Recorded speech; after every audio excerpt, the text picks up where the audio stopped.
Chapter 7. On the 5th day, again, as always, it was thanks to the sheep. The secret of the little prince's life was revealed to me.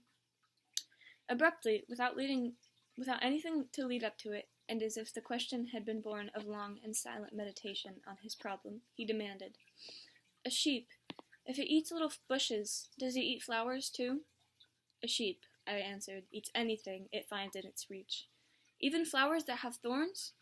"Yes, even flowers that have thorns." "Then the thorns, what use are they?" I did not know. At that moment I was very busy trying to unscrew a bolt that had got stuck in my engine.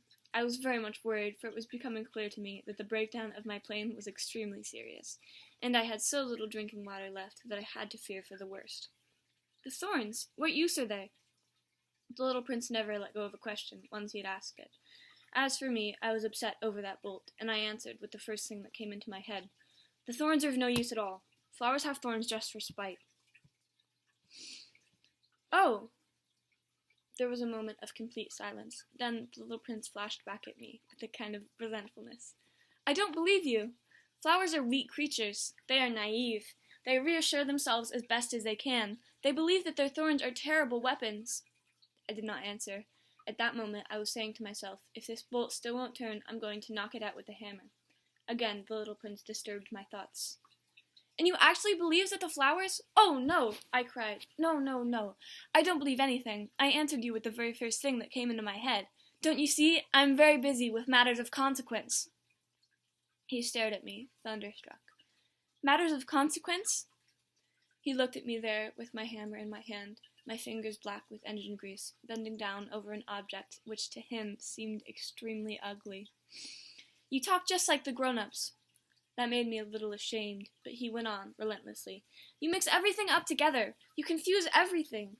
He was really very angry. He tossed his golden curls in the breeze. "I know a planet where there is a certain red-faced gentleman. He has never smelled a flower. He has never looked at a star. He has never loved anyone. He's never done anything in his life but add up figures, and all day he says over and over, just like you, 'I am busy with matters of consequence,' and that makes him swell up with pride. But he is not a man. He is a mushroom." "A what?" "A mushroom." The little prince was now white with rage. "The flowers have been growing thorns for millions of years. For millions of years the sheep have been eating them just the same, and it is not a matter of consequence to try to understand why the flowers go to so much trouble to grow thorns which are never of any use to them? Is the warfare between the sheep and the flowers not important? Is this not of more consequence than a fat, red-faced gentleman's sons? And I know, I myself, one flower which is unique in the world, which grows nowhere but on my planet, but which one little sheep can destroy in a single bite some morning without even noticing what he is doing. Oh, you think that is not important?" His face turned from white to red as he continued.